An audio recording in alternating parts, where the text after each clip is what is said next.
లవోదికీయులు ఏ ప్రకటనకు వెళ్ళలేదు. అన్ని ప్రాంతాల్లో ఎపఫ్రాను స్థాపించాడు. ఆయన కూడా ఈ పత్రిక రాస్తూ మీ ముఖాన్ని చూడనప్పుడు కూడా మీ గురించి ఆయన విన్నాను. మీరేం చేశాడు? పౌలు గారు వాళ్ళ గురించి విన్నప్పుడు ఆనందించాడు. 5వ వచనం వాళ్ళ సంగతులు చెప్పినప్పుడు 5వ వచనం చూడండి, 2వ అధ్యాయం 5వ వచనం.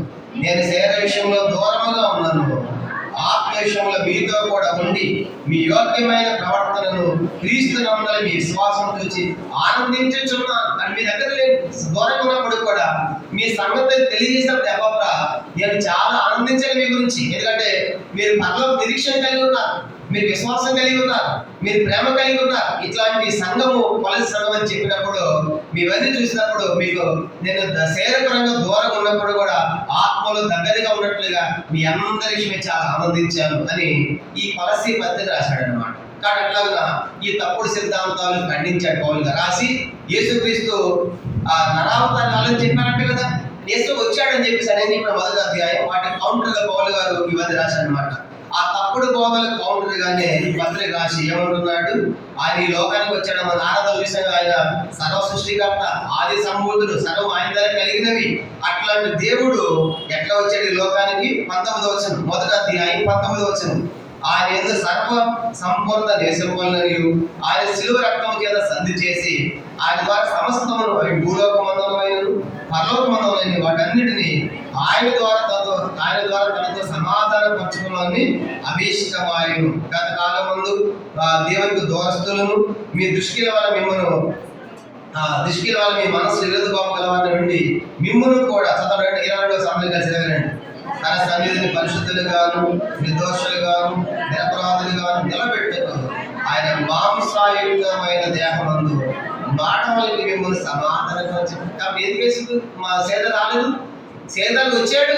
అది మాంస రక్త మాంసాలు వచ్చాడు, శిలువ రక్తాన్ని కార్చాడు అని చెప్పేసి పౌలు గారు ఆ బోధలు నమ్మవద్దు, కనుక ఆ తత్వవేత్తల బోధలు నమ్మవద్దు అని పౌలు గారు కౌంటర్కి పత్రిక రాశాడు అనమాట. అట్లాగా కొలసి సంఘం, లవోదికీయ సంఘం, హీరోపోలినటువంటి సంఘములో ఎపఫ్రా స్థాపించినట్టుగా మనం చూస్తాం. కానీ ఇది ఎపఫ్రా యొక్క సొంత పట్టణమైన కొలసి అన్నమాట. అయితే ఈ సమయంలో ఈ ఎపఫ్రా గురించి ఒక 7 ప్రాముఖ్యమైన సంగతులు మీకు జ్ఞాపకం చేయాలని కోరుతున్నాను. ఆయన 3 సంఘాలు స్థాపించి వాటిని నడిపిస్తున్నాడంటే ఎంత గొప్ప ఉన్నతమైన ఆత్మీయతలు ఎపఫ్రా ఉండాలి.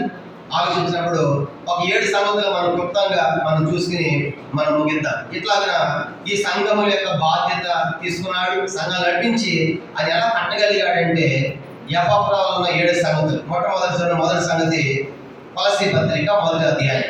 కొలసి పత్రిక 1వ అధ్యాయము 7వ వచనం. పౌలు గారు చెబుతున్నాడు కదా, కొలసి పత్రిక 1వ అధ్యాయము 7వ వచనము అందరం కలిసి. ఎపఫ్రా అని మా ప్రియుడైన తోడి దాసుల వల్ల మీరు ఈ సంగతులు నేర్చుకుంటారు. మొట్టమొదటిగా కొలసీలారా, ఎపఫ్రా ఏమనుకుంటున్నారు? ఎపఫ్రా మాకు ప్రియమైన వాడు. కాబట్టి ఎందుకంటే త్వరలో అనేటువంటి పాఠశాలలో బైబిల్ అధ్యయనం జరుగుతున్నప్పుడు కనుక ఎంతగానో వాక్యం నేర్చుకున్నవాడు. కానీ ఎపఫ్రా గురించి మాకు బాగా తెలుసు. కాబట్టి ఎపఫ్రా మాకు చాలా ప్రియమైన వాడు. కాబట్టి మీరు అతని మాట వినండి. అంతేగాని తప్పుడు బోధలు తిరగవద్దు, కనుక తత్వవేత్తల బోధలు తిరగవద్దు. అంత మాత్రమే కాదు, ధర్మశాస్త్ర సంబంధమైన బోధలు చేసేటువంటి యూదుల బోధలు తిరగవద్దు మీరు అని పౌలు గారు అంటాడు కదా. ఎపఫ్రా మాకు చాలా ప్రియమైన వాడు, మాకు ప్రియుడు అని పౌలు గారు చెప్తాడు. నిజంగా పౌలు గారికి ఎంత ఇష్టమై ఉండాలి ఎపఫ్రా అంటే ఆలోచించండి. పౌలు గారు మీ దగ్గర వాక్యం నేర్చుకున్నానయ్యా, నేను మా ప్రాంతం వెళ్ళా, కొలసీల సంఘం ఏర్పడింది, లవోదికీయుల సంఘం ఏర్పడింది, హీరోపోలి సంఘం ఏర్పడింది చెప్పినప్పుడు పౌలుకి ఎంత ఆనందమై ఉండాలి పౌలు గారికి. నేను వెళ్ళకపోయినా నా ద్వారా నేర్చుకున్న ఒక శిష్యుని పోయి సంఘాలు కట్టాడంటే ఎంత ఔన్నత్యమైన ఆనంద సంతోషం పౌలు కలిగి ఉండాలి ఆలోచించండి.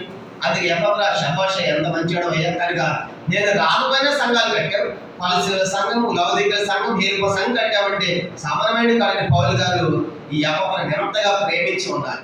కానీ ఈరోజు మనం ఆలోచించాలి, మనం దేవునికి ప్రియమైన వారమేనా? దేవుడు మన గురించి వీళ్ళు నా ప్రియులని చెప్పగలడా?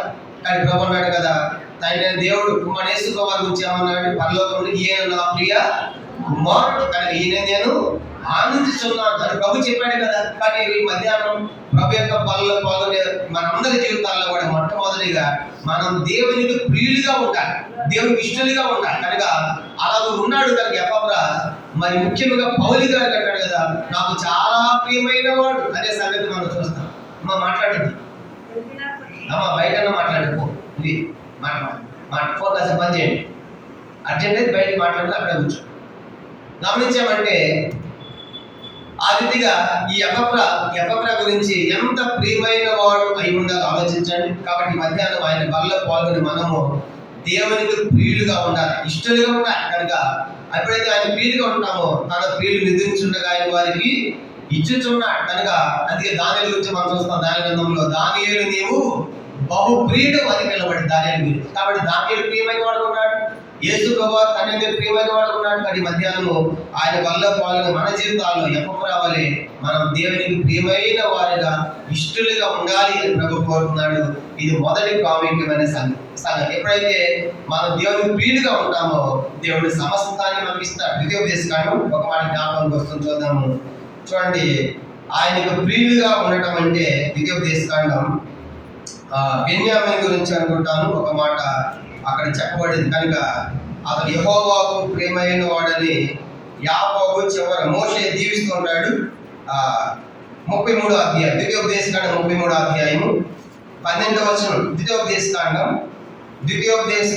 33వ అధ్యాయం 33వ అధ్యాయము 12వ వచనం. బెన్యామీను గురించి ఇతను బెన్యామీను యెహోవాకు ప్రియుడు, ఆయన యొద్ద అతడు సురక్షితంగా నివసించును, దినమెల్లా ఆయన అతనికి ఆశ్రయమగును. ఎప్పుడైతే నువ్వు దేవునికి ప్రియుడిగా ఉంటావో నువ్వు సురక్షితంగా ఉంటావు ఆయన యొద్ద. అంత మాత్రమే కాదు, ఆయనకు ఆశ్రయంగా ఉంటాడు. కాబట్టి మధ్యాహ్నము ప్రభు బల్ల పాల్గొని మన జీవితాల్లో నేను దేవునికి ప్రియుడిగా ఉన్నాను, దేవుడు నన్ను చూసినప్పుడు ఈయన నాకు ప్రియమైన వాడి, నాకు ప్రియమైన కుమార్తె అని మన గురించి దేవుడు చెప్పే స్థాయిలో మన భక్తి, మన జీవితం ఉందా, మన విశ్వాసం ఉందా, మనం పరీక్షించుకోవాలి. ఇది మొదటి ప్రాముఖ్యమైన సంగతి. ఎపఫ్రా పౌలు అంటున్నాడు కదా, నాకు ప్రియుడు కాబట్టి నాకు చాలా ఇష్టమైన వాడు అనే సంగతి పౌలు గారు చెప్తున్నాడంటే ఎపఫ్రా ఉన్నటువంటి గొప్ప ఔన్నత్యమైన జీవితం ఆలోచించండి, ఎంత ఇష్టంగా జీవించాడు. ఇది మొదటి ప్రాముఖ్యమైన సంగతి. రెండవ చూద్దాము, కొలస్సీ పత్రిక 1వ అధ్యాయం.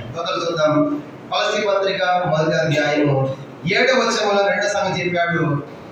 ఎపఫ్రా అని మా పీడ తోడి దాసుని వలన మీది సంగతులు నేర్చుకుంటాడు. కనుక రెండవది ఎపఫ్రా ఎవరంటే తోడి దాసుడు. నేను క్రీస్తు దాసుడు, నాలాగే నాతోటి దాసుడు అనగా రెండవ సంగతి చెప్తున్నాడు. క్రీస్తు యేసు దాసుని అపోస్తలుడు. పౌలు అంటాడు కదా, ఎపఫ్రా తోటి దాసుడు అంటే నేను క్రీస్తు దాసుడిగా ఉన్నాను, నాతోటి ఈయన కూడా దాసుడే. క్రీస్తు అంటే తోటి దాసుడు అంటే రెండవదిగా ఎపఫ్రా క్రీస్తు యేసు దాసుడిగా పిలువబడుతున్నాడు. ఇంకొక బాధ్యత కొలసీలారా మీ గురించి చాలా మంచి విషయాలు చెప్పాడు ఎపఫ్రా. కాబట్టి మీరు చాలా నిరీక్షణ కలిగి ఉన్నారు, విశ్వాసం కలిగి ఉన్నారు, మీ ప్రేమ చాలా గొప్పదని చెప్పాడు. విని సంతోషించాను. మీ ముఖం చూడబోయినప్పుడు మీ మధ్య రాసి పంపిస్తున్నాను. ఎపఫ్రా విషయంలో జాగ్రత్తగా ఉండండి. మరి అతడు చాలా అతడు మాకు ప్రియమైన వాడే కాకుండా రెండవదిగా ఆయన క్రీస్తు యేసు దాసుడు. కాబట్టి ఆయన సంగతులన్నీ మాకు తెలుసు, ఎందుకంటే మా దగ్గర ట్రైనింగ్ అయ్యాడుగా, మా దగ్గర వాకి నేర్చుకున్నాడు. కాబట్టి ఎపఫ్రా గురించి మాకు బాగా తెలుసు అని. రెండవదిగా అతడు తోటి దాసుడు అంటే ఎపఫ్రా క్రీస్తు యేసు దాసుడిగా ఉన్నాడు.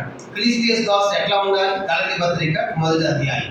గలతీ పత్రిక క్రీస్తు యేసు దాసుడు ఎట్లా ఉండాలంట? గలతీ పత్రిక 1వ అధ్యాయం 10వ వచనం. గలతీ పత్రిక 1వ అధ్యాయము, గలతీయులకు రాసిన పత్రిక 1వ అధ్యాయం 10వ వచనం. ఇప్పుడు నేను మనుషుల దయను సంపాదింపజూసుకొనుచున్నానా, దేవుని దగ్గర సంపాదించుకొనుచున్నానా? నేను మనుషులను సంతోషపెట్టుకొనుచున్నానా? నేను ఎప్పటికీ మనుషులను సంతోషపెట్టేవాడనైతే క్రీస్తు దాసులను కాకయే. కాబట్టి క్రీస్తు దాసుడు ఎవరు సంతోషపెట్టాడంట? మనుషులను సంతోషపెట్టాడు. ఎవరు సంతోషపెడతాడు? దేవుని సంతోషపెట్టాలి. ఆయన క్రీస్తు దాసుడు. కాబట్టి అది కావాలంటే పౌలు, నేను కనుక మనుషుల దయను చూసుకుంటున్నారా, మనుషుల దయను చూసుకుని నేను మనుషులను సంతోషపెట్టేవాడిని అయితే నేను క్రీస్తు దాసుని కాదు, ఆ మనుషులకే దాసుడు. తెస్సలోనిక పత్రిక 1వ తెస్సలోనిక చూడండి, 1వ తెస్సలోనిక 1వ అధ్యాయం 2వ అధ్యాయం, క్షమించండి 1వ తెస్సలోనిక 2వ అధ్యాయము 4వ వచనం కూడా చదువుదాము. 1 తెస్సలోనిక పత్రిక 2వ అధ్యాయం 4వ వచనం. సువార్తను మాకు అప్పగించుటకు యోగ్యులమని దేవుని వల్ల ఎంచబడిన వారమై మనుషులను సంతోషపెట్టువారు కాక మన హృదయం పరీక్షించి దేవుణ్ణి సంతోషపెట్టే వారమై బోధించుచున్నాం. అది పౌలు గారి బోధ. మా బోధ మనుషులు సంతోషపెట్టేది కాదు కనుక ఎవరినంట దేవుణ్ణి కనుక సంతోషపెట్టే వారంగా దేవుడు హృదయాలు పరీక్షిస్తాడు కనుక ఆ దేవుని దృష్టిలో ఉంచుకొని మేము దేవుని సంతోషపెట్టే విధంగా మేము బోధిస్తున్నాం. ఈ దినాల్లో బోధలు పెట్టలేమని అంటే మనుషులు సంతోషపెట్టే బోధ లేదనుకోండి వాళ్ళ కష్టం. మనుషులు మెచ్చుకోకపోతే వాళ్ళకి ఇష్టం ఉండదు కనుక మనుషులు సంతోషపెట్టే బోధలు చేసామనుకోండి అక్కడ ఏ ప్రాబ్లం కూడా ఉండదు. ఎప్పుడైతే గద్దిస్తామో హెచ్చరిస్తామో కాదంటామో అది వాళ్ళకి ఇష్టం ఉండదు. అర్థమైందా? కాబట్టి వాళ్ళకి ఇష్టం లేకపోయినా పర్వాలేదు కనుక గద్దించే బోధే హెచ్చరించే బోధే అపోస్తలుల బోధ. అదే శ్రమ ఆ తర్వాత మహిమ అనేది సంక్షిప్తాను. కాబట్టి పౌలు అంటాడు కదా, నేను మనుషులను సంతోషపెట్టే వాళ్ళని బోధిస్తే నేను క్రీస్తు దాసుడు కాకపోదు. క్రీస్తు దాసు అన్నవాడు దేవుణ్ణి సంతోషపెట్టేవారు ఉండాలి. కానీ మనుషులు ఏమన్నా పర్వాలేదు కానీ ప్రభా నేను నిన్ను సంతోషపెట్టాలి అనే సంగతి మనకు జ్ఞాపకం చేయబడుతుంది. ఇది రెండవ ప్రాముఖ్యమైన సంగతి కనుక ఆ సంఘాన్ని చెప్తున్నాడు కదా రాష్ట్ర పత్రిక, ఎపఫ్రా మాకు ప్రియమైన వాడు అనగా మాకు ఇష్టమైన వాడు. రెండవదిగా అతడు క్రీస్తు యేసు దాసుడు కనుక దేవుని సంతోషపెట్టేవాడు. రెండో సంగతి చెప్పాడు. మూడవది చూడండి కొలస్సీ పత్రిక 1వ అధ్యాయం 3వ సంగతి చెప్తున్నాడు ఎపఫ్రా గురించి. 3వ సంగతి కొలస్సీ పత్రిక 1వ అధ్యాయం అందరికి కలిసి 8వ వచనం. కొలస్సీ పత్రిక 1వ అధ్యాయం 8వ వచనం. క్షమించండి 7వ వచనం చదువుతా. 7వ వచనం, ఎపఫ్రాను మా ప్రియుడైన తోలి దాసుల వలన మీరు ఈ సంగతులు నేర్చుకోండి అంటున్నాడు. కనుక గమనించమంటే మూడవదిగా ఎపఫ్రా దేవుని యొక్క సంగతులు నేర్పించాడు కనుక అర్థమైందా? కాబట్టి కొలస్సీలారా మీకు ఎంత మంచిగా ట్రైనింగ్ ఇచ్చాడు ఆయన, మీకు ఎంత మంచిగా బోధించాడు. మీలో ఉన్న విశ్వాసము ప్రేమ నిరీక్షణ చూసినప్పుడు మేము ఆశ్చర్యపోతున్నాం. అంత గొప్ప నిరీక్షణలోకి వచ్చారంటే, అంత గొప్ప విశ్వాసం ఎదుగుతున్నారంటే, అంత గొప్ప ప్రేమలో కొనసాగుతున్నారంటే మిమ్మల్ని సామాన్యంగా పెంచలేదు ఎవరైనా. ఎపఫ్రా ఎంత మంచిగా పెంచాడు, ఎంత మంచిగా నేర్పించాడు కనుక బోధలు అన్నప్పుడు మేము ఆశ్చర్యపోతున్నాం, సంతోషిస్తున్నామంటే ఎపఫ్రా నేర్పించేవాడిగా మనకు కనబడుతున్నాడు. మంచి బోధకుడిగా మంచి నాయకుడిగా కనుక మనకు కనబడుతున్నాడు. అదే అంటున్నాడు ఇతడు ఈయన ద్వారా మీరు నేర్చుకున్నాను. ఎందుకంటే నేను మీ మధ్యకి రాలేదు కనుక ముఖాముఖి మేము ఎప్పుడు చూడలేదు కనుక అది 2వ అధ్యాయంలో చెప్పాడు కదా, మీ ముఖమును లవోదిక వారి ముఖం నేను అన్నాడు కూడా చూడలేదు. అయినప్పుడు ఈ సంగతులు నాకు తెలియజేశాడు ఎపఫ్రా కనుక ఎపఫ్రా ఎట్లాంటి వాడు అంటే మూడవదిగా ఇతను మీకు అనేక సంగతులు నేర్పించేవాడు కనుక చాలా సంగతులు మీరు నేర్చుకున్నారు. కానీ ప్రశ్న ఏంటంటే మనం నేర్పించగలుగుతున్నామా? ఎపఫ్రాలాగా మనము మరి ప్రియులుగా ఉన్నామా దేవునికి? రెండవదిగా ఎపఫ్రాలాగా మరి క్రీస్తు యేసు పరిచారకులాగా దేవుని సంతోషపెట్టే వాళ్ళు ఉన్నామా? మూడవదిగా మనం ఆలోచిస్తే అనేకులు మనం నేర్పించాలంటే దేవుని సంగతులు అనేకులకు నేర్పించాడు ఎపఫ్రా. అందుకే వాడు నిరీక్షణ విశ్వాసం ప్రేమలు ఎదిగాడు. కానీ మధ్యాహ్నం ప్రశ్న ఏంటంటే ఆయన వల్ల పాలన మనం కూడా ఇతరులకు ఏం చేయాలి? దేవుని యొక్క సంగతులు మనము నేర్పించాలి కనుక ఇది 3వ ప్రాముఖ్యమైన సంగతిగా రాయబడింది. అనేక సంగతులు మీకు నేర్పించారు. మంచి బోధకుడి మీకు ఆయన అది అని చెప్పాడు. 4వ చదువుతాము. 4వ సంగతి 8వ వచనం. కొలస్సీ పత్రిక 1వ అధ్యాయం. కొలస్సీ పత్రిక 1వ అధ్యాయము 8వ వచనం అందరికి కలిసి 8.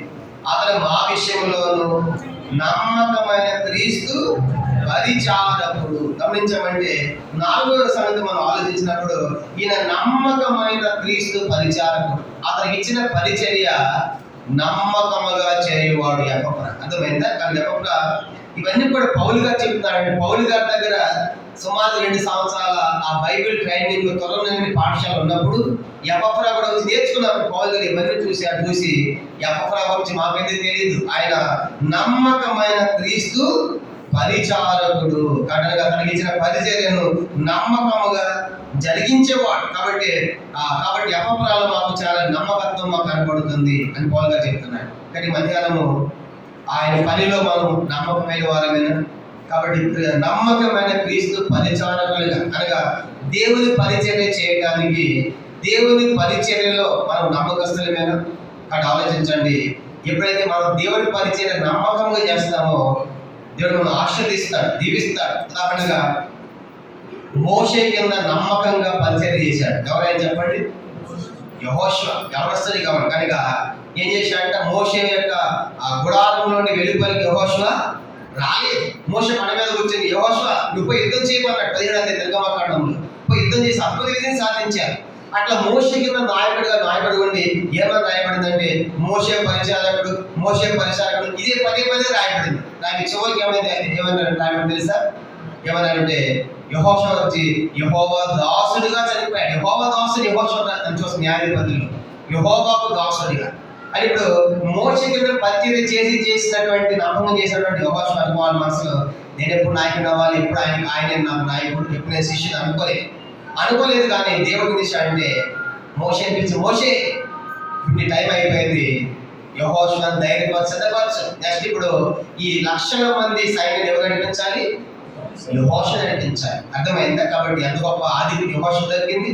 అప్పుడు దాకా ఆయన మీద శిష్యుడిగా ఉండి ఆయన పరిచయం చేసినటువంటి యెహోషువ లభించిన గొప్ప ఆదికి ఏంటంటే మోషే స్థానం వచ్చింది. కారణం ఏంటంటే నమ్మకమైన పరిచయం. ఎవరు చేసి చెప్పండి? యెహోషువ చేసినందుకు కాను. కానీ యెహోషువ నాయకుడు చేశాడు. అది యెహోషువ 3 ఏళ్ళలో నేను గొప్ప చేయ మొదలుపెట్టి యెహోషువ నువ్వు అడిగిపెట్టే భూమంతా నీకు ఇస్తాను. కాబట్టి ఏ మనుషుడు నీ ముందు నిలవలేకుండా చేస్తాను. ఎన్ని వాగ్దానాలు యెహోషువకు ఇచ్చాడు. కారణం ఏంటి? మోషే కింద దేవుని పరిచయం నమ్మకం చేసినందుకు కానీ యెహోషువను దీవించాడు. కానీ మధ్య ప్రశ్న ఏంటంటే దేవుని ఇంట్లో మనకి ఇచ్చిన పరిచర్యలు మనం నమ్మకంగా చేయాలి. కనుక ఏ పరిచర్య అయితే మనకు ఉందో దాంట్లో ఇప్పుడు ఏ రీతికి ఎపఫ్రా నమ్మకమైన పరిచర్య క్రీస్తు చేస్తున్నాడో అలా మనం చేయాలి. అలా చేసినందుకు గాను యెహోషువను దేవుడు దీవించాడు. అది మాత్రమే కాదు, ఏలియా కింద మరొకని పరిచయం చేశాడు. చెప్పండి, ఏలియా కింద పరిచయం చేసింది ఎవరు? ఏలియా కింద పరిచయం చేసింది ఎవరు? ఎలీషా. ఏం పరిచయం చేశాడంట? ఏలియా కింద చేసిన పరిచయం ఏంటి? ఆయన చేతుల మీద నీళ్లు పోసాడు. అర్థమైందా? కనుక ఆయన చేతులకు నీళ్లు పోసాడు.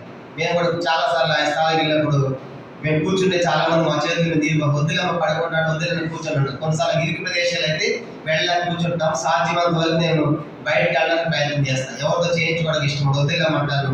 ఆ ఇరుకున్నప్పుడు వాళ్ళు వచ్చి నీళ్ళు పోస్తాను అన్నమాట. చేతులు నీళ్ళు పోయాడు. కనుక వాళ్ళు బాగా చదువుకొచ్చారు, పెద్ద వాళ్ళు తగ్గించుకొని పరిచయం చేస్తున్నారు. అర్థమైందా?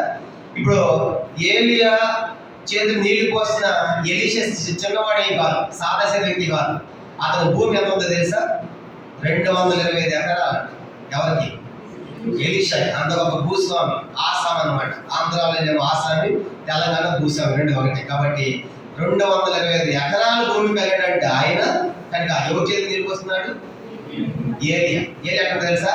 బొంగలు కట్టుకుని, కనుక తోడుగట్టు కట్టుకుని, కనుక ఒక పిచ్చానిలాగా ప్రవర్తన అన్నమాట, తిరుగుతాడు. అట్లాంటి వానికి ఇట్లాంటి ఒక ధనవంతుడు ఏం చేస్తాను చెప్పండి? పరిచయం చేశాడంటే ఎవరు? ఎలీషా. ఏలియాకి పరిచయం చేశాడు. చివరికి ఏమైంది తెలుసా? వెళ్ళిపోతా ఉన్నాడు. ఎక్కడికి పోయి ఏలి అడ్డపడతాడు. ఎందుకైనా గెలగాలకి బేదలకి నాకు ఎక్కడ పోయి అడ్డపడతాడు. నీకు ఏం కావాలి చెప్పంటే నువ్వు పొందే ఆత్మ, నువ్వు పొందిన ఆత్మలు నాకు 200 ఆత్మలు కావాలన్నాడు. ఎవరు? ఎలీషా. అప్పుడు ఆ బయట దుప్పటి పడింది, కింద ఆయన మీద పడింది. ఈయన 8 అద్భుతాలు చేస్తే ఆయన 16 అద్భుతాలు చేశాడు. ఎవరు? ఎలీషా. కారణం అర్థం చూశారు. కాబట్టి కారణం ఏంటి?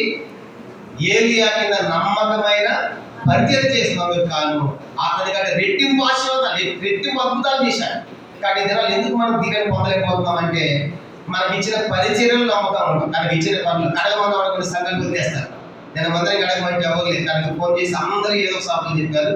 కింద పైపెట్టి బాత్రూమ్స్ అన్ని నేనే కడిగేసి, పైపెట్టి కింద రోడ్డు అంతా నేనే క్లీన్ చేసిన అంతా కూడా.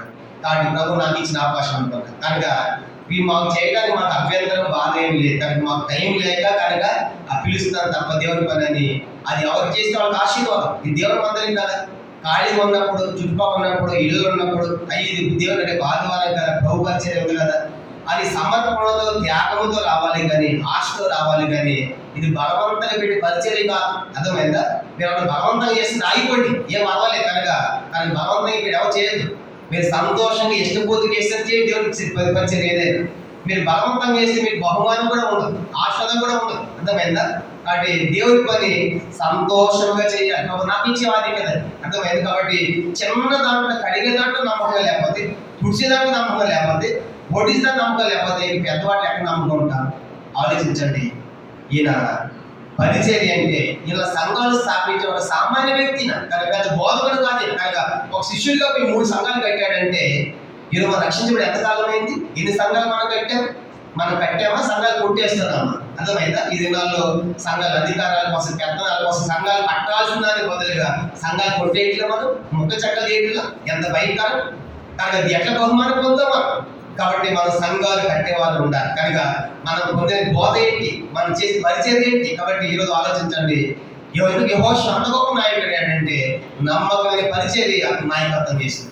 ఎందుకు రెట్టింపు అద్భుతాలు ఎలీషా చేయగలిగాడంటే ఏలే కంటే నమ్మకమైన పరిచర్య. కనుక అది నీళ్ళు పోసేదైనా సరే, కనుక ఆయన నీళ్ళు పోయి అనుకోలేదు. అర్థమైందా? కాబట్టి ఆయన ప్రవక్త దైవజనుడు ఆయన స్థానం ఇచ్చినందుకు గాను దేవుడు ఎందుకు ఆస్వాదించాడు. కాబట్టి ఈ దినము ఎందుకు ఇలాంటి ఆస్వాదం మనకు లేవంటే మనకి ఇచ్చిన పనిలో మనం నమ్మకంగా లేవు. దేవుడికి కావాల్సింది ఎవరంటే నమ్మకస్తులండి. 101వ కీర్తన 101:6 చూడండి. 101వ కీర్తన దేవుడు ఏమని కోరుకుంటాడంటే ఆయనకు కావాల్సిన నమ్మకమైన వారు. 101వ కీర్తన అందరూ కలిసి 6వ 101వ కీర్తన 6వ ఆయన నివసించినట్టు దేశంలో నమ్మకస్తులైన వారిని నేను కనిపెట్టుచున్నాను. నిర్దోష మార్గం నడుచువారు నాకు పరిచారకులు. కాబట్టి నాకు కావాల్సిన ఎవరంటే నమ్మకమైన వారు. అర్థమైందా? కాబట్టి మధ్యాహ్నం ఆయన పనిలో పాల్గొంటున్న మన జీవితాలు ఆలోచించినప్పుడు నేను అసలు నాకు పరిచయం ఉందా? దేవుని ఇంట్లో పరిచయాలు చాలా ఉన్నాయి. ప్రతి వారికి వారి పని నియమించిన పాఠం కదా. ప్రతి ఒక్కరి పని దేవుని ఇంట్లో పని లేదనుకో. కనుక దేవుని ప్రతి వానికి పని ఉంది.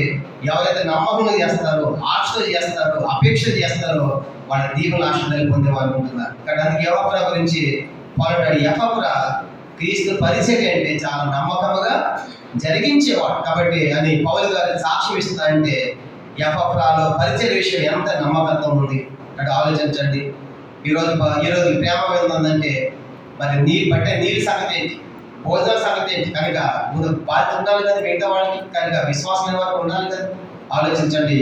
దేవుని చిన్న చిన్న విషయాల్లోనే మనం నమ్మకంగా లేకపోతే దేవుడు ప్రతి మనకి కూడా పరమన్నాడు కదా, ఈ చిన్న వాటి మీద గొప్ప నమ్మకం పెద్ద మనకి ఇస్తా దేవుడు చెప్పాడు కదా. కాబట్టి అనేది మనము దేవుని పనిలో మనకు నమ్మకత్వం ఉండాలి. ఎవరు వచ్చినా రాకపోయినా నా పని నేను చేస్తాను. కనుక మేము నల్గొండలో ఉన్నప్పుడు ప్రతి రోజు భోజనాలు ఉంటాయి, ప్రతి ఆదివారం భోజనాలు ఉంటాయి. అక్కడ కూడా డ్యూటీ కొంతమంది పేర్లు రాసేవాడు, వచ్చేవాడు. ఒకసారి ఎవరు రాకపోతే ఒక ఆమె రెడీగా ఉండేది. కనుక ఆమె అనేది బ్రదర్ మీరు ఎవరు రాకపోతే నాకు ఫోన్ చేయండి, నేను ఇమీడియట్గా వస్తాను. కనుక అందరికి 5 కిలోమీటర్ 5 నిమిషాలు అంత దూరం అనమాట.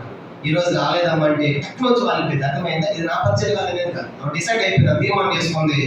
ప్రతి వారం కనుక నేను రమ్మని వస్తాను అని వాళ్ళు డ్యూటీ వాళ్ళు వస్తే సరే, డ్యూటీ వాళ్ళు రాకపోతే వెంటనే మాకు అమ్మ స్పేర్లు ఉండను ఎవరు లేకపోతే వచ్చి అమ్మ తీశాను. అర్థమైందా? అట్లా ప్రతి వారం మాకు కనపడింది. అది నల్గొండలో మేము అశ్వాపురం ఉన్నప్పుడు అశ్వాపురంలో సేవ చేసినప్పుడు అక్కడ కూడా ఒక ఆమె ప్లేట్లన్నీ ఇప్పుడు ఆకులు వచ్చినాయి కానీ అప్పుడు ప్లేట్లు అనమాట. కనుక ఆ ప్లేట్లన్నీ ఒక ఆమె అడిగింది. ఒకరోజు అడిగి ఇంటి అక్కడ నిలబడుతుందంటే నేను తీర్మానం చేసుకున్నాను అన్న. కనుక ప్రతి ఆదివారం కూడా మందిరంలో ఈ ప్లేట్లన్నీ నేనే కడిగిపోవాలని తీర్మానం చేసుకున్నాను అని చెప్పేసి ప్రతి వారం ఆమె కడిగి. అంటే మిగతా వాళ్ళు వద్దనేది కాదు, వాళ్ళు ఇచ్చేది సరే రాకపోతే మాత్రం ఆమె ఇది నా పని నేను అర్థమైంది. కాబట్టి అట్లా ఎంతో మంది ఎన్నో రకాల తీర్మానాలు ఉన్నాయి. ఈ తీర్మానం ఏంటి? మన తీర్మానం ఏంటి? దేవుని ఇంట్లో ఏ పని కనుక వండే తీర్మానమా, కడిగే తీర్మానమా, ఏ తీర్మానం మనకు ఉంది. కాబట్టి ఎట్లా దేవుడు మనలో మన పిల్లలు దీవిస్తాడు. కాబట్టి దేవుని పని చేయకుండా దేవుని ఆశీర్వాదాలు మనం చేయాలి. దేవుడు పొందలే.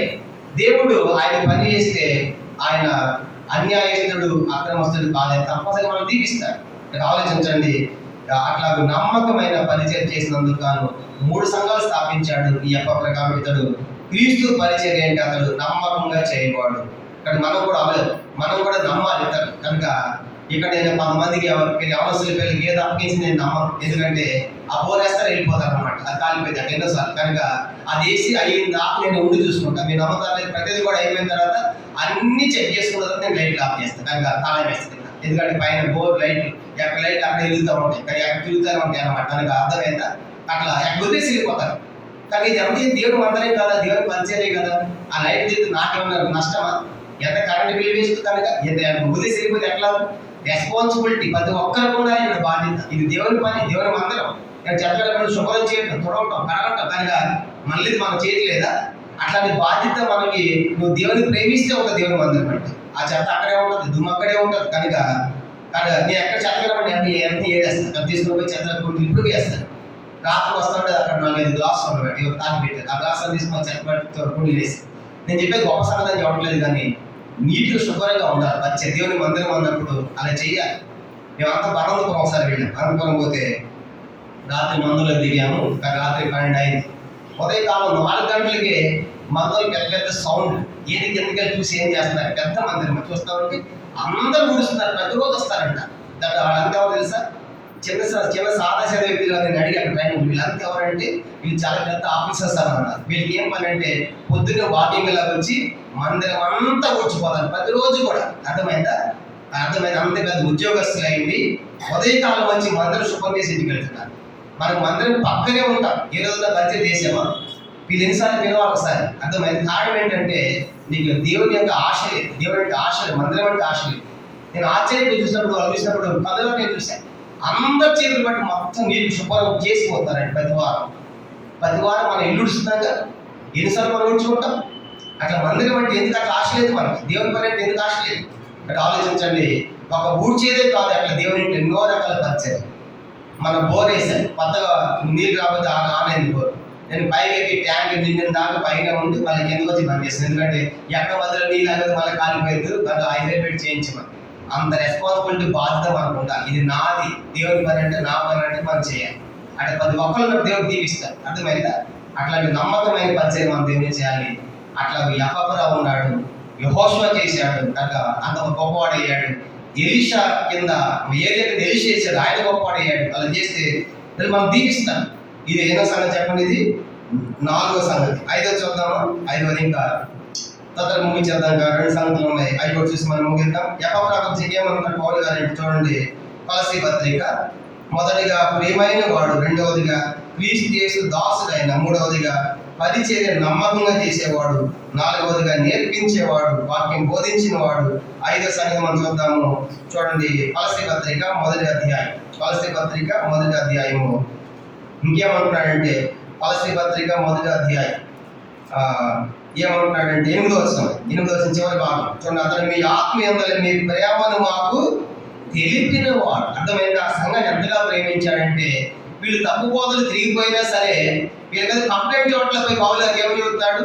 పౌలు గారు కొలస్సీ సంఘం చాలా ప్రేమ కలిగిన సంఘం పౌలు గారు అంటాడు. అంటే ఇతను కంప్లైంట్ చెప్పేది ఇష్టం లేదు కనుక కంప్లైంట్ చెప్పకుండా మంచి సాక్ష్యం ఇస్తున్నాడు. అది కొలస్సీ సంఘము చాలా ప్రేమ కలిగిన సంఘం పౌలు గారు. కానీ తప్పుడు బోధలు చేసి వాళ్ళు తప్పిపోతున్నారు, తిరిగిపోతున్నారు. కానీ వాళ్ళది చాలా మంచి వాడు, చాలా ప్రేమ కలిగిన వాడు అని వాళ్ళ గురించి మంచి సాక్ష్యాన్ని, వాళ్ళ ప్రేమ గురించి చెప్పాడు పౌలు గారు. అంత మాత్రమే కాదండి, ఇంక వాళ్ళ కోసం ఏం చేస్తున్నాడు ఆయన? కొలస్సీ పత్రిక 4వ అధ్యాయం. కొలస్సీ 4వ అధ్యాయం మనం గమనించామంటే 4వ అధ్యాయము 13వ వచనం. కొలస్సీ 4:13. ఇతడు మీ కొరకును లవోదికయ వారి కొరకును హీరాపోలి వరకును బహుగా ప్రయాసపడుచున్నాడు. అర్థమైందా? కనుక అది మనం జ్ఞాపకం చేసుకోవాలి. కనుక 5వ సంగతి ఏంటంటే మీ ప్రేమను తెలిపి, మీ ప్రేమను బట్టి పౌలు గారు, మీ ప్రేమను బట్టి యాకోబు మీ కోసం బహుగా ప్రయాసపడుతున్నాడు. ఎవరి కోసం అంట? యాకోబు ప్రయాస ఎవరి కోసం? 13 చెప్పండి. 13 మీ కొరకు అంటే కొలస్సీ వాళ్ళ కొరకు, తర్వాత లవోదికయ సంఘం కోసం, తర్వాత ఈ 3 సంఘాల కోసం ఏం చేస్తారు పౌలు గారు? బహుగా ప్రయాస. ఈ ప్రశ్న ఏంటంటే పౌలు గారి ప్రయాస దేని కొరకు? సంఘముల కొరక, తన కొరక? చెప్పండి. సంఘముల కొరకు అండి. కనుక అదే పౌలు గారు యాకోబు మీ సంఘాల కోసం 3 సంఘాలు బహుగా ప్రయాసపడుతున్నాడు. ఈ ప్రశ్న ఏంటంటే మనం సంఘం కోసం ప్రయాసపడే వాళ్ళమా, దాన్ని మన కుటుంబం కోసం మనం ప్రయాసపడుతున్నాం? చెప్పండి. సంఘం కోసం ఉన్నారు ఇక్కడ. సంఘం కోసం ప్రయాసపడేవాడు కనుక సంఘానికి అభివృద్ధి చేయాలి, కనుక ఆత్మీయంగా పెంచాలి, ముందుకు తీసుకెళ్ళాలి అని ఉన్నదానికి. కాబట్టి ఈ యాకోబు ఎట్లాంటి వాడు అంటే సంఘముల కోసం ప్రయాస. ఎవరి కోసం అంటే ఆయన సంఘములు కట్టెక్కడి సంఘములు బాగా విస్తరించాలి అని సంఘం కోసం ప్రయాసపడుతున్నాడు. అందుకే మొదటి కొరింథీ 15:58 ఏమని రాయబడింది? మొదటి కొరింథీ పత్రిక 15వ అధ్యాయం 58 ప్రభునందు మీ ప్రయాస వ్యర్థము కాదని ఎరిగి కదలి వారు స్థిరులు ప్రభు కార్యాభివృద్ధిని ఎప్పటికీ ఆసక్తులునై ఉండు. కాబట్టి దేవుని పనిలో ప్రయాసపడాలి. కాబట్టి యాకోబు ఆయన సొంత పని కోసం కాదు, కానీ ఈ 3 సంఘాల కోసం ఆయన ప్రయాసపడుతున్నాడు. కనుక ఈ కొలసీలైనా మీకోసమే కాదు, లవోదికయ ఏ పని, ఈ 3 సంఘాల కోసము ఆయన ఎంతగా ప్రయాసపడుతున్నాడు.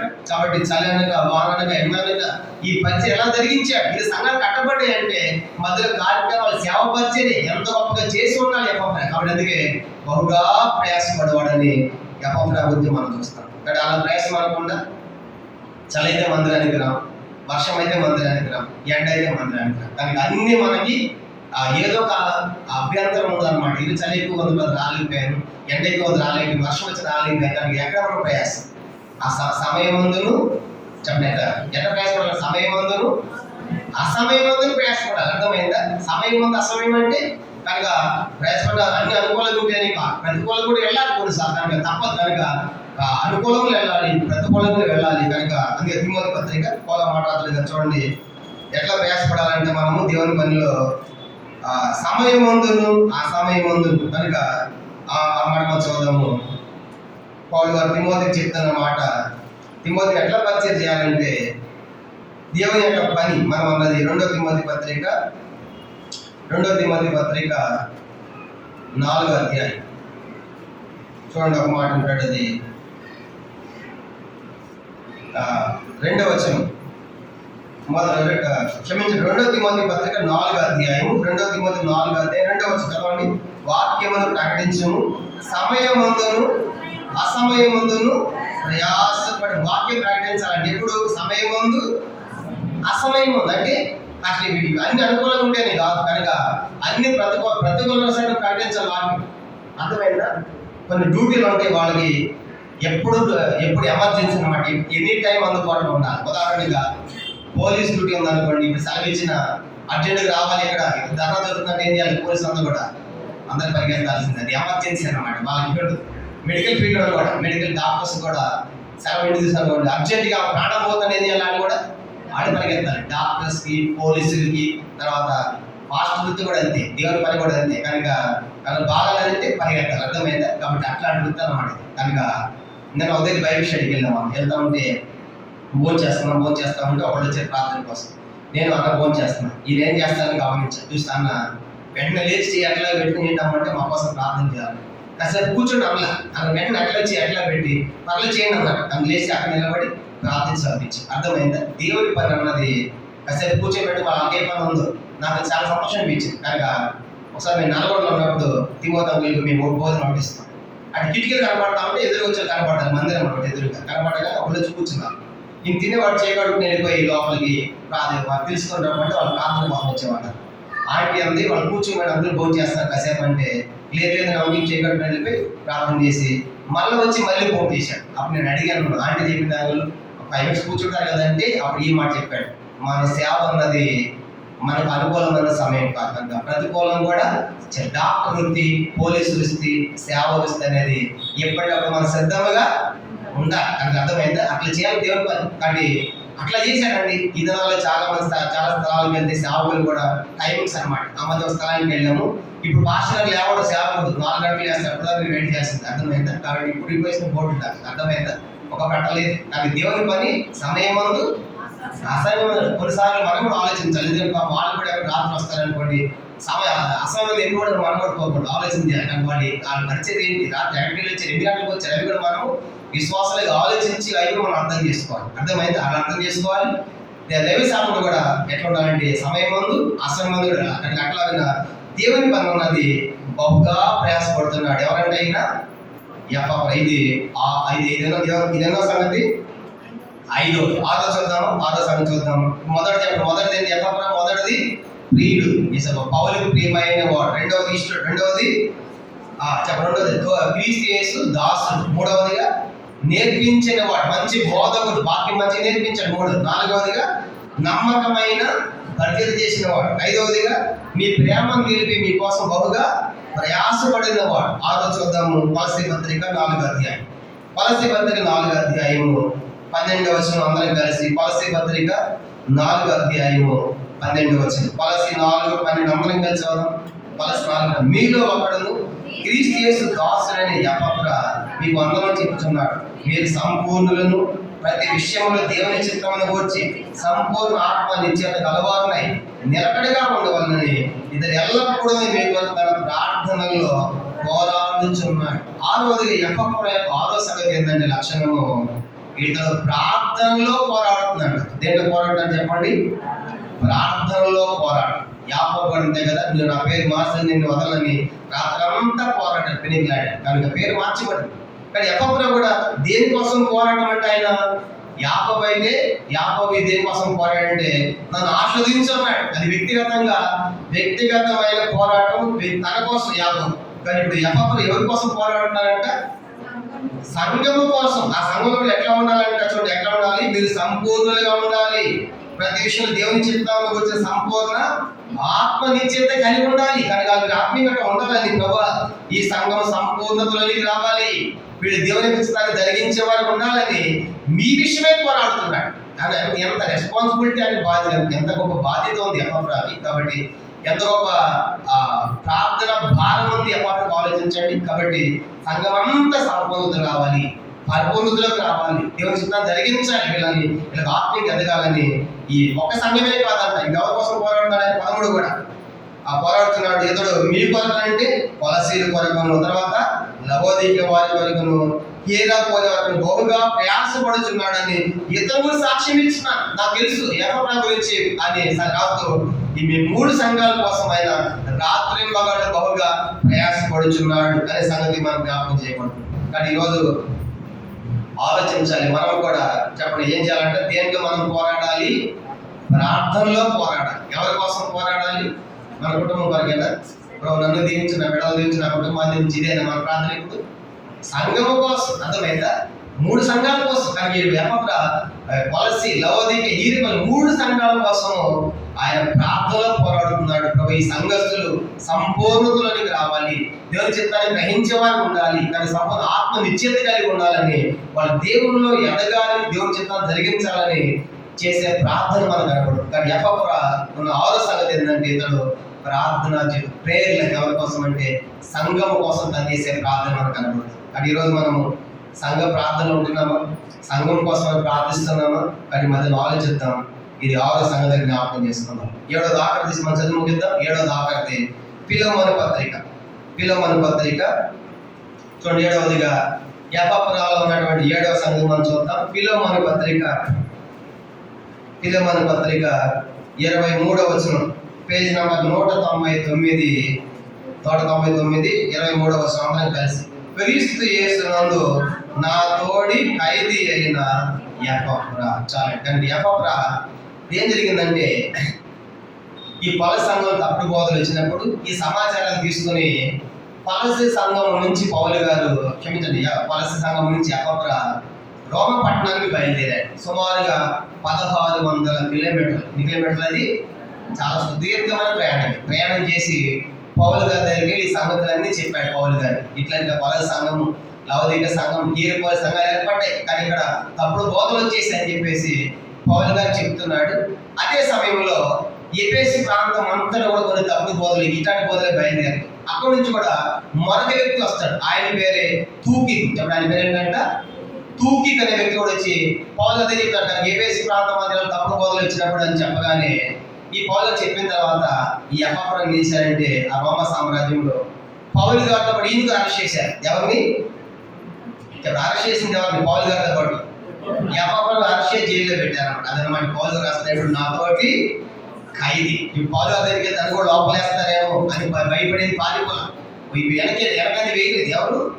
ఎఫ్రా. చివరికి ఏమైపోయింది? ఎఫ్రా పౌలు గారితో కూడా చెరలోకి వెళ్ళిపోయాడు, జైల్లోకి వెళ్ళిపోయాడు. అంటే అర్థం ఏంటి?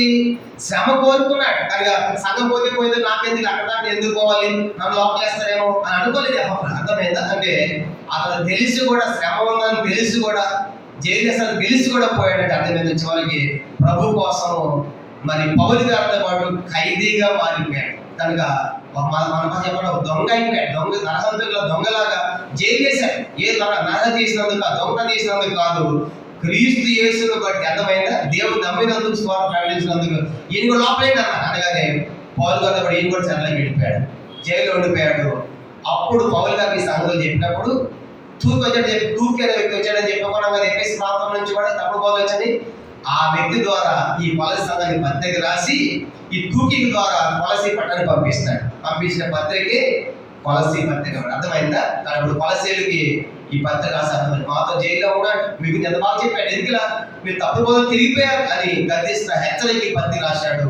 తూకి అనే వ్యక్తి పోయి ఈ పత్రిక జైల్లో ఉన్నటువంటి పౌలు గారు తర్వాత ఎపఫ్రా ఉన్నప్పుడు ఈ పత్రిక తూకికి పోయి కొలసి పట్టణానికి ఇచ్చాడు, సంఘానికి ఇచ్చాడు. కనుక పౌలు గారిని పంపించాడని చెప్పి ఈ సంగతులన్నీ విన్న తర్వాత రాసిన పత్రికే కొలసి పత్రిక. కానీ కొలసి ప్రాంతానికి పౌలు గారు ఎప్పుడు కూడా రాలేదు, చూడలేదు. కానీ ఆయన బోధలు ఆయన పరిచయం పోయింది. దీన్ని బట్టి మనకేం అర్థమవుతుందంటే, 7వదిగా క్రీస్తు నిమిత్తము ఖైదీ అయిన ఎపఫ్రా, అంటే దేవుని కోసము శ్రమలు అనుభవించడానికి సిద్ధపడిన ఎపఫ్రా. అంటే మనకుందా దేవుని బట్టి దేవుని కోసం అలాంటి శ్రమలు మన సిద్ధమేనా? దేవుని నమ్ముకుంటే శ్రమ ఉందంటే మనం పారిపోతాం కదా. శిష్యులే పారిపోయారు కదా ప్రభుని పట్టుకోగాని. కాబట్టి మనం నిలబడగలమా అని పౌలు అంటాడు. కానీ ఫిలెమోను పత్రిక రాస్తా, కానీ నా దగ్గర ఖైదీగా ఉండిపోయాడు ఎపఫ్రా. కాబట్టి ఎపఫ్రా ఎవరంటే నాతో పాటు దాసులుగా పనిచేసి నాతో పాటు ఖైదీగా మారిపోయాడు. దేవుని కోసం చెరసాల జైలుకి వెళ్ళిపోవడానికి కూడా ఎపఫ్రా ఏమాత్రం ఇష్టపడలేదు. ఒక సామాన్యమైన కొలసి ధనవంతుని పట్టణంలో పుట్టి పౌలు గారి దగ్గర చక్కని తరబీది పొంది వాక్యం నేర్చుకుని కొలసి సంఘం కట్టి, లౌదిక సంఘం కట్టి, ఏరుకోల సంఘం కట్టి, 3 సంఘాలు కట్టి అప్పుడు బోధలు వచ్చినప్పుడు అది సరిచేయలేక సామర్థ్యం సరిపోక పౌలు గారి దగ్గరికి వెళ్ళి కనుక సలహా తీసుకోలేనప్పుడు ఈయన కూడా పౌలు గారిని బట్టి చెరసాల్లో జైల్లోకి వెళ్ళిపోయాడు. తర్వాత ఏం జరిగిందో మనకు తెలియదు. నాకు ఎలా చనిపోయాడు అతని చరిత్ర మనకి ఇక లేదు. అంతటితో బైబిల్లో ఇది సమాప్తం. దీన్ని బట్టి మనకి ఏమర్థం అవుతుందంటే ఎపఫ్రా ఎంత ఉన్నతమైన స్థానానికి వెళ్ళాడు. కాబట్టి అతను ఎంత భారం ఉంది, ఎంత భారం లేకపోతే వాక్యం వెళ్ళిపోయి సంఘాలు కడతాడు. కానీ ఈ వాక్యం వెళ్ళిపోయి మా ఊరిలో కూడా స్వాతంత్రం ప్రకటించాలి, మా ఊరిలో సంఘం కట్టాలి అనే తపన మనకుందా, ఆశ మనకుందా? నేను లోతుకొండలో 3 సంవత్సరాలు బైబిల్ స్టడీ చెప్పాను. అక్కడ ప్రతి సంవత్సరం ఏం చేస్తారంటే, ప్రతి సంవత్సరం అక్కడ విశ్వాసం ఏం చేస్తారంటే వారి ప్రాంతాల్లోకి ఇక్కడ ఉన్న ఈ సంఘాన్ని తీసుకుని పోయి సువార్త జరిగిస్తారు. దానికి మొన్న అడిగారు, మొన్న నన్ను కూడా పిలిచారు. కాకినాడ పోతున్నాము, మీరు సువార్త కూడా నైట్ మీటింగ్ కూడా ఉంటుంది, మీరు రావాలి, మీకు టికెట్ బుక్ చేస్తారని నాకు కుదరదు. వేరే వాళ్ళని పంపించారు. 40 మందిని తీసుకొని పోయారు ఈ లోతుకొండ సంఘం నుంచి. ఏ ప్రాంతానికి? కాకినాడ. సైట్ సీయింగ్ కాదు. నేనైతే కొన్నిసారి సైట్ సీయింగ్ కూడా తీసుకెళ్తాను. ఆయన సొప్పుకోవడం అక్కడ ఎక్కడ కూడా కుదరదు అనమాట. పెద్ద ఆయన అంతా సువార్త దిగ్గానే వీళ్ళు కొద్ది రెస్ట్ తీసుకున్నారు, ఫ్రెష్ అప్ అయిపోయారు, సువార్త చేశారు. తర్వాత మధ్యాహ్నం భోజనం, మళ్ళీ సువార్త, నైట్ మీటింగ్ మళ్ళీ అంటే ట్రైనింగ్ రావడం అనమాట. అర్థమైందా? 40 మందిని ఒక వ్యక్తి తీసుకొని పోయి ఆ ప్రాంతం అంతా వాళ్ళ ఉద్దేశం ఏంటంటే మా పట్టణంలో బాబులు సువార్త ప్రకటించాలన్న భారం వాళ్ళ హృదయం చూడు ఉందా. మనకొంత భారం ఇప్పుడు తీసుకెళ్ళామా, ఇప్పుడు ఖర్చు పెట్టామా, మన ప్రాంతం గురించి, మన బంధువుల గురించి ఆలోచించండి. కానీ ఎపఫ్రా ఉంది ఆ భారం. అందుకే ఆయన ఇక్కడ వాక్యం వెళ్ళిపోయి పరిచయం పెట్టాడు.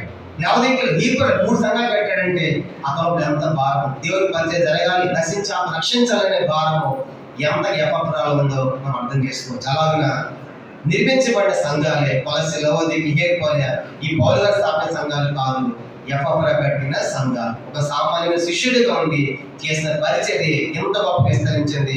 అలా ఎపఫ్రా కూడా ఉన్నత వ్యక్తి మనకు కనబడుతున్నాడు. చివరి దేవుని కోసము చెరసాలు జైలుకి శ్రమలు పాలైపోయినట్టుగా ముగించబడతారు. దయచేయండి మోకరించండి, ప్రార్థన చేసుకుంటాం. అందరూ మోకరించాలి. ఈ వాక్య వెలుగులో మోకరించగలందరూ మోకరించండి. ఈ వాక్య వెలుగులో మన వ్యక్తిగత జీవితాన్ని సఫర్ చేసుకుంటాం. దేవుడు వాక్య